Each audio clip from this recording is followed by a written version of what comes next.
The ache was a familiar tenant in Maya's chest. It had lived there for 2 years, 4 months, and 11 days, a quiet, constant pressure just beneath her ribs. It paid its rent in sleepless nights and swallowed words, a loyal companion that flared with a particular sharpness whenever Clara talked about a man. Tonight, the man was Liam, and the ache was a twisting knife. She sat on the edge of her bed, phone pressed to her ear, listening to the muffled sobs crackling through the speaker. It was the same story, a different name. He didn't listen. He didn't understand her. He didn't see the real her, the one who painted thunderstorms in her sketchbook and hummed off-key when she was concentrating and had a tiny, almost invisible scar above her left eyebrow from a childhood fencing accident. Maya saw all of it. Maya had cataloged every detail, stored them like precious gems in the vault of her heart. "I just don't get it, May," Clara's voice wavered, thick with tears. "I give so much, and it feels like I'm pouring myself into a bucket with a hole in it." "I know," Maya whispered, the words a worn-out comfort blanket. It was always her role. The listener. The supportive friend. The human-shaped container for all of Clara's romantic frustrations. And every time, it felt like a betrayal to herself, to the monumental, terrifying love she harbored. She was a ghost in her own life, haunting the edges of someone else's love story. "You're just too good for them," Maya said, the automatic response tasting like ash in her mouth. It was true, but not in the way Clara would ever understand. After another 20 minutes of gentle platitudes and reassurances, the call ended. Silence flooded the room, vast and empty. Maya placed her phone on the nightstand and stared at the ceiling, tracing the faint cracks in the plaster. Each fissure was a map of a different heartbreak, a different boy. She knew them all. She had been there for the aftermath of every single one. The ache in her chest settled from a sharp stab to its usual dull throb. It was a part of her now, as integral as the beat of her own heart. The next morning, the doorbell rang. Maya, nursing a cup of coffee that was more about the warmth in her hands than the caffeine, padded to the door of their shared apartment. She knew who it would be. Clara stood on the welcome mat, a vision of lovely despair. Her golden hair was thrown into a messy bun, dark circles smudged beneath her wide, hazel eyes. She wore an oversized university sweatshirt that belonged to an ex-boyfriend from 3 years ago, a relic Maya had always hated. She was holding a single, sad-looking grocery bag. "I brought bagels," Clara announced, her voice husky from crying. "But I forgot the cream cheese." Maya's heart did a painful little flip. "That's okay," she said, stepping aside to let her in. "We can toast them. Butter is just as good." Clara shuffled into the kitchen and dropped the bag on the counter. She looked around the small, sunlit space as if she'd never seen it before. Her gaze was distant, lost. Maya knew this look. It was the post-breakup fog, a state of bewildered sorrow that made the whole world seem alien. "He said I was too much," Clara said, her voice small, directed at the toaster. "He said I was overwhelming." Maya's hands clenched around her mug. "Overwhelming?" Clara, who smelled of vanilla and clean laundry, who could coax wilting plants back to life, who laughed with her entire body. The idea was absurd. Clara was not a hurricane. She was the quiet, steady warmth of the sun after a long winter. "He's an idiot, Clara," Maya said, her voice firmer than she intended. Clara finally looked at her, and for a second, a flicker of something real, not just sadness, passed through her eyes. It was a raw vulnerability that made Maya want to wrap her in a blanket and never let the world touch her again. "I'm so tired, May," she whispered. The confession was so simple, so profound, it seemed to hang in the air between them, heavier than all the tears from the night before. It wasn't just about Liam. It was a deeper, more fundamental exhaustion. The exhaustion of constantly trying to fit into spaces that were too small for her. The bagels sat forgotten on the counter. The coffee in Maya's mug grew cold. The sunlight shifted, painting long stripes across the linoleum floor. Clara just stood there, looking like a ship that had lost its anchor, adrift in the middle of their kitchen. And then she said the words that tilted the world on its axis. "Can I just lie down for a bit?" she asked, her gaze fixed on Maya's bedroom door. "With you?" Maya's breath hitched. They were best friends, they were roommates, but they were not that. They didn't share beds. Their physical affection was limited to quick, friendly hugs and the occasional arm squeeze. This was a departure from the established script, a line of dialogue from a play she didn't know they were in. Clara must have seen the panic in her eyes, the sudden deer-in-the-headlights freeze. A faint blush colored her pale cheeks. "Sorry, that's weird. I feel so wound up. I feel like if I lie down alone my brain will just spin and spin." "I don't want to be alone." She looked down at her socked feet. "It's just a nap, May. Please. It's just a nap."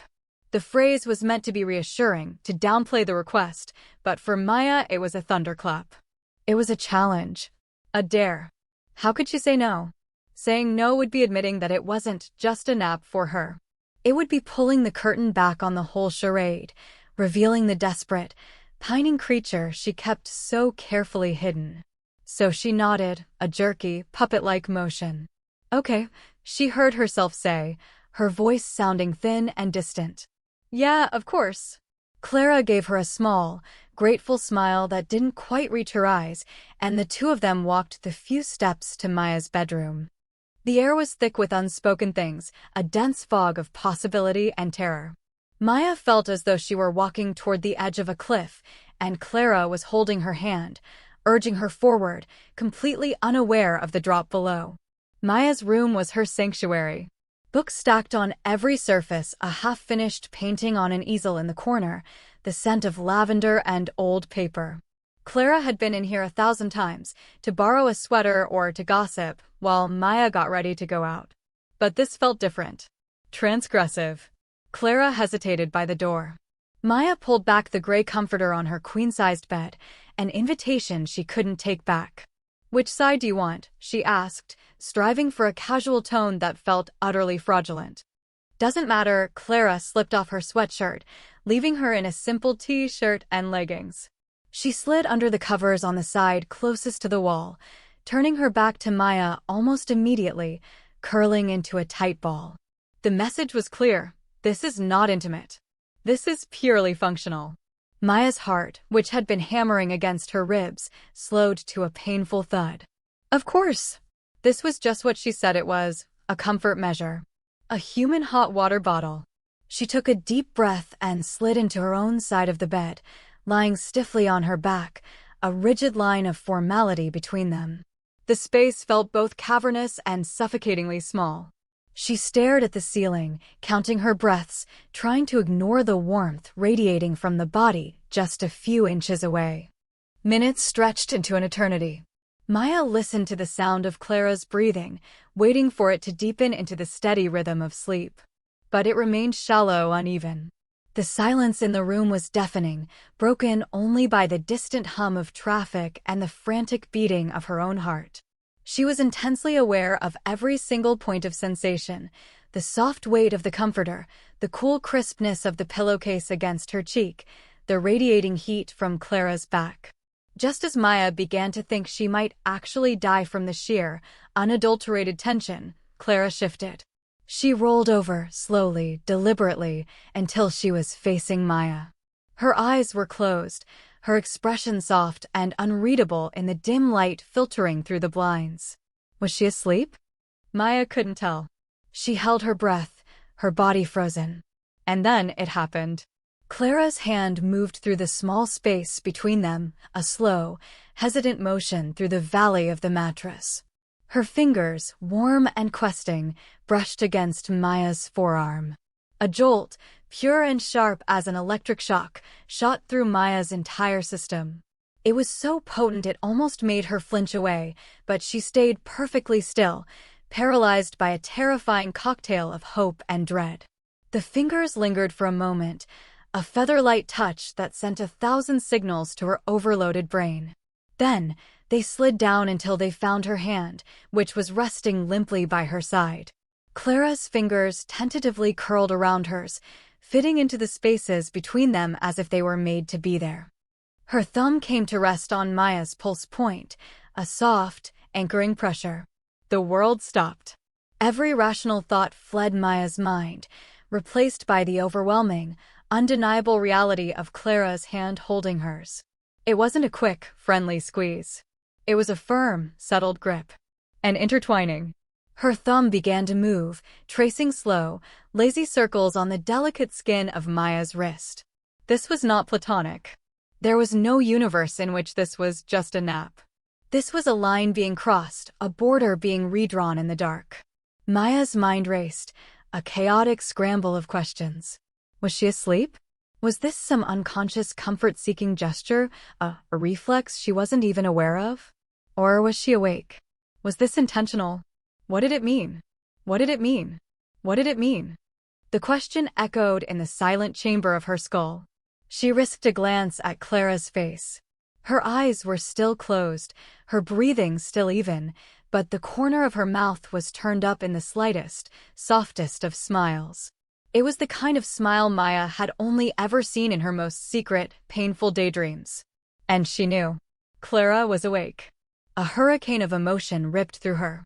Terror, pure and primal, at the thought of what this could shatter.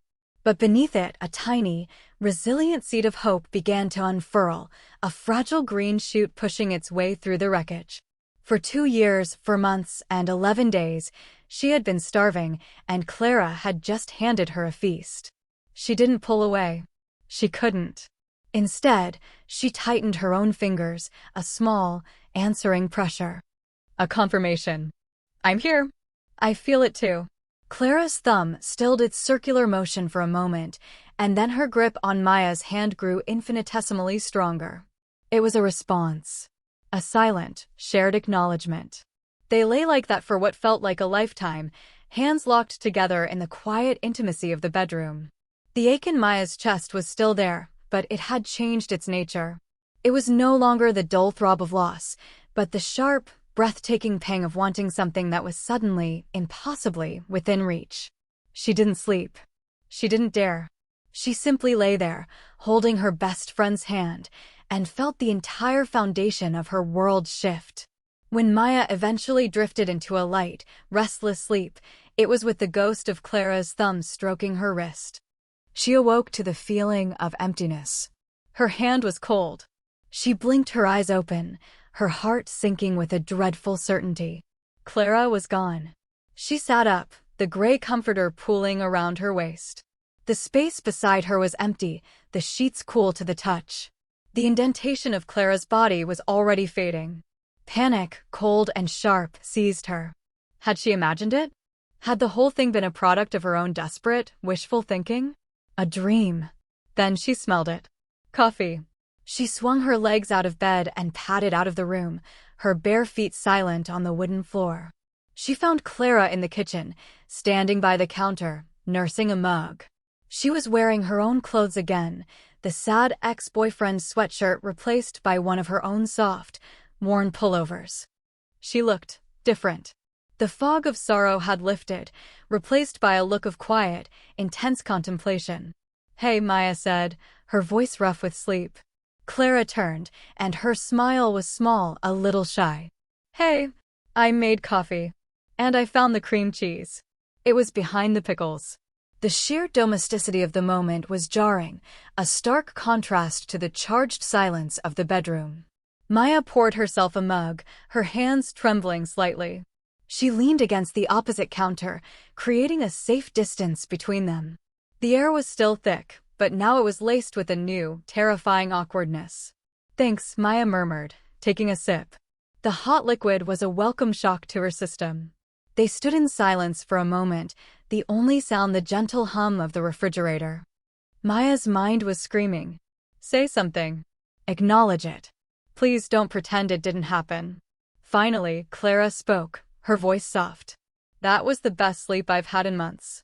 Maya's eyes shot up to meet hers.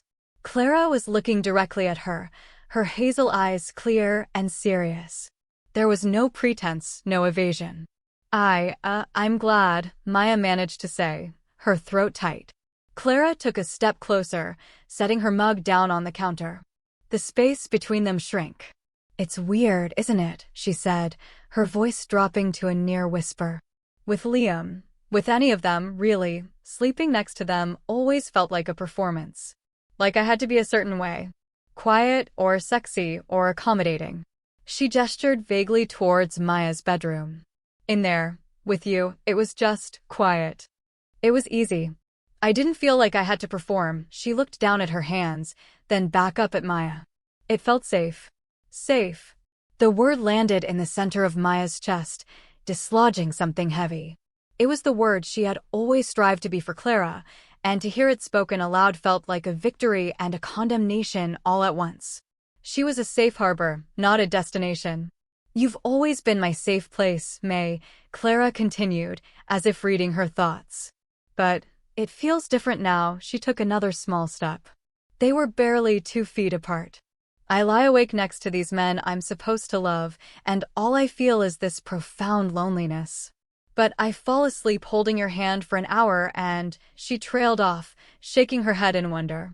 And I feel seen. Maya's heart was doing a frantic, fluttering dance against her ribs. This was happening. This was real. The charged conversations she had only ever imagined were unfolding in their sun-drenched kitchen.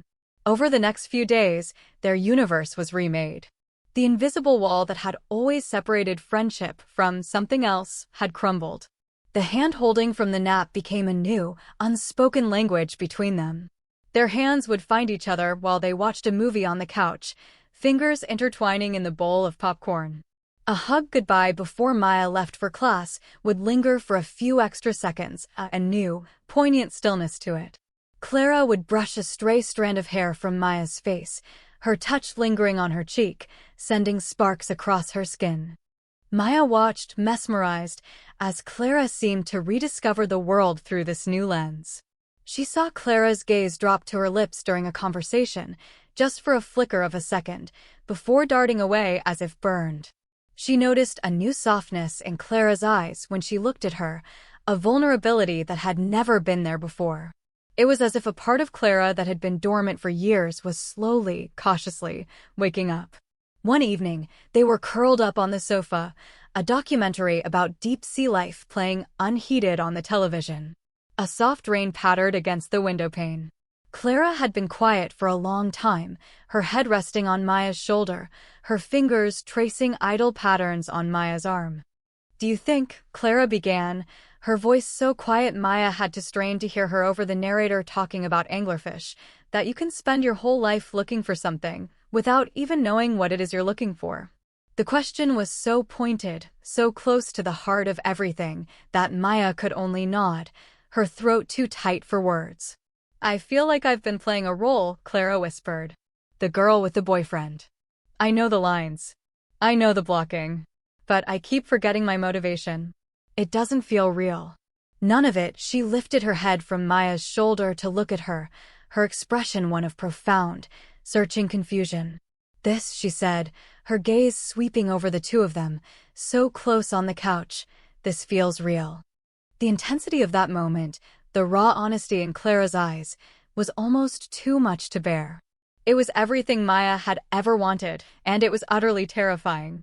The hope was so bright it was blinding, and she found herself pulling back, just a little. A self-protective flinch.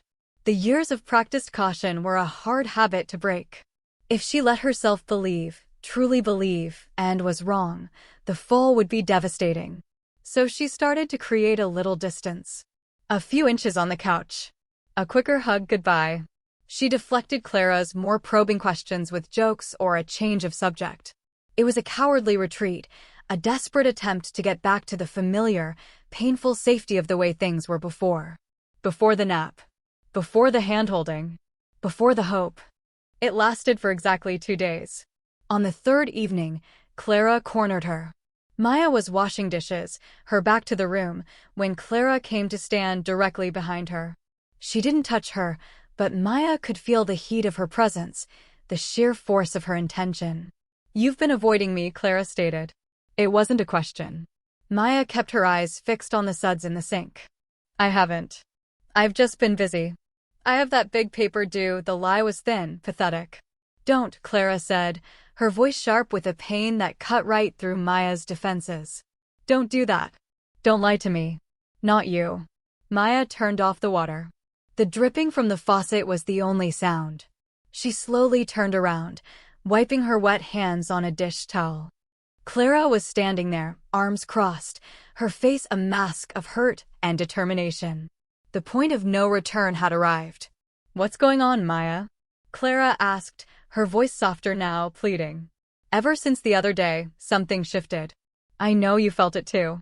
And now you're hiding from me, and I need to know why." Maya's carefully constructed walls crumbled to dust. She couldn't do it. She couldn't keep hiding. "Because I'm scared, Clara," she whispered, the confession torn from her. "I'm terrified." Clara's expression softened instantly.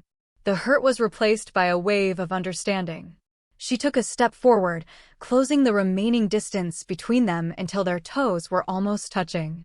"Scared of what?" "Of this," Maya choked out, gesturing to the space between them, a space so charged with electricity it felt like a living thing. "Of what this means. Of losing you." Clara reached out and took Maya's hand, her grip firm and unwavering. It was the same grip from the nap, but this time it was in the full, bright light of the kitchen. This time, there was no ambiguity. "You're not going to lose me," Clara said, her voice low and certain. She looked down at their joined hands, then back up at Maya's face, her gaze intense. I think I'm just starting to find you." The dam inside Clara broke. The confusion that had clouded her features for days cleared, replaced by a terrifying, brilliant clarity. "All this time," she said, her voice trembling with the weight of her own revelation, "I've been so unhappy. I kept breaking up with these guys and telling you all the reasons why they weren't right. They weren't supportive enough, they weren't kind enough, they didn't get me." She squeezed Maya's hand. "It was never about them, May. It was about you. I was measuring every single one of them against what I have with you, and they all came up short. I didn't have the right name for it. I didn't let myself see it." Her eyes were shining with unshed tears. "I think I might not be as straight as I thought I was." The world went silent. The air left Maya's lungs in a sudden whoosh. "Clara," Maya breathed, her own name a prayer on her lips. "I've been thinking about it," Clara whispered, her gaze dropping, just for a second, to Maya's mouth. The look was unmistakable now. It was not friendship. It was longing. "Since that day in your bed, I've been thinking about kissing you." That was it. The final door thrown open. The unspoken had been spoken, and it was hanging in the air between them, shimmering and beautiful and terrifying. All the fear that had kept Maya silent for over 2 years evaporated, replaced by a surge of courage that felt like flying. "I've been thinking about it for 2 years, 4 months, and 17 days, Maya confessed, the words tumbling out, breathless and honest. A look of pure, unadulterated wonder dawned on Clara's face. The last piece of her own puzzle clicked into place. "Oh," she breathed, a sound of profound realization. "Oh, Maya," the tears that had been welling in her eyes finally spilled over, tracing paths down her cheeks. But she was smiling. A radiant, disbelieving smile. All this time, Maya could only nod, her own eyes filling with tears of relief, of terror, of a joy so immense it was painful. Clara lifted her free hand, her fingers trembling slightly as she cupped Maya's jaw. Her thumb stroked gently along her cheekbone. The touch was reverence. It was a question. "Can I?" Clara whispered, her voice thick with emotion. Her gaze flickered between Maya's eyes and her lips. "Can I kiss you?" "Yes," Maya breathed. The word was barely a sound, but it was everything. Clara leaned in, closing the last inch of distance that had separated them for years. The first touch of their lips was impossibly soft. Tentative. A question and an answer all at once. It was just a gentle pressure, a moment of sweet, staggering disbelief. It tasted of salt from their tears and the faint hint of coffee and a rightness so profound it made Maya's knees feel weak. Then, as if a spell had been broken, the kiss deepened. The initial hesitation melted away into a wave of heat and certainty. Clara's hand moved from Maya's jaw to the back of her neck, her fingers tangling in her hair, pulling her closer. Maya's hands came up to frame Clara's face, her own thumbs stroking away her tears. It wasn't a kiss of explosive, desperate passion. It was a kiss of homecoming. It was years of swallowed words, of secret glances, of a love that had been patiently waiting in the wings, finally taking center stage. It was slow and deep and sure, a mutual sigh of relief and discovery. When they finally pulled apart, it was only for air. They rested their foreheads together, breathing heavily, eyes closed. The world had been irrevocably, beautifully altered. Wow, Clara breathed out, her lips still tingling, still so close to Maya's. Oh, was all Maya could manage, a soft sound of pure wonder. Clara opened her eyes, her hazel irises so close Maya could see the tiny flecks of green and gold. That, she started, then stopped, shaking her head slightly. That felt right. More right than anything has ever felt. The confession settled into the quiet space between them, a perfect, unassailable truth. But as the first wave of euphoria subsided, the enormity of what had just happened began to sink in. A flicker of fear crossed Clara's face. "I'm terrified," she admitted in a whisper, her vulnerability laid bare. Maya didn't hesitate. She looked directly into Clara's eyes, a fierce, protective love surging through her. "Me too," she confessed, her voice steady. Completely and utterly terrified. A watery laugh escaped Clara's lips. "Good. As long as we're on the same page." "We are," Maya assured her, her hands still cupping Clara's face as if she were the most precious thing in the world. And she was. Clara's expression grew serious again, a look of dawning comprehension on her face as she replayed her own history in her mind. "All those phone calls," she murmured, a sense of awe in her voice. "All those times I cried to you about some guy. I was looking for this feeling." She gestured between the two of them, their bodies still pressed close in the middle of the kitchen. "This safety. This understanding. I was measuring every relationship against what I had with you, and I didn't even know it. They all came up short because they weren't you." The validation in those words was so powerful it almost brought Maya to her knees. All the silent pain she had endured, all the times she had felt like a second-best confidant, it was all recontextualized. She hadn't been on the sidelines. She had been the finish line. "What do we do now?" Clara asked, the question hanging between them, full of both fear and hope. It was a question about Liam, about her family, about how to navigate this brand-new, unmapped territory. Maya felt a sense of calm settle over her, a certainty that chased away the last of her fear. She had lived with the unknown for so long that this new version of it felt like a gift. "We figure it out," she said simply, her tone leaving no room for doubt. "Together. We take it one day at a time." Clara's shoulders relaxed, a visible release of tension. She leaned in and pressed a soft, quick kiss to Maya's lips. "Okay," she whispered against her mouth. "Okay, one day at a time." 3 weeks later, Maya woke up to the smell of coffee and the soft morning light filtering into her bedroom. But this time, she was not alone. The space beside her was warm, and an arm was draped possessively around her waist. She smiled before she even opened her eyes.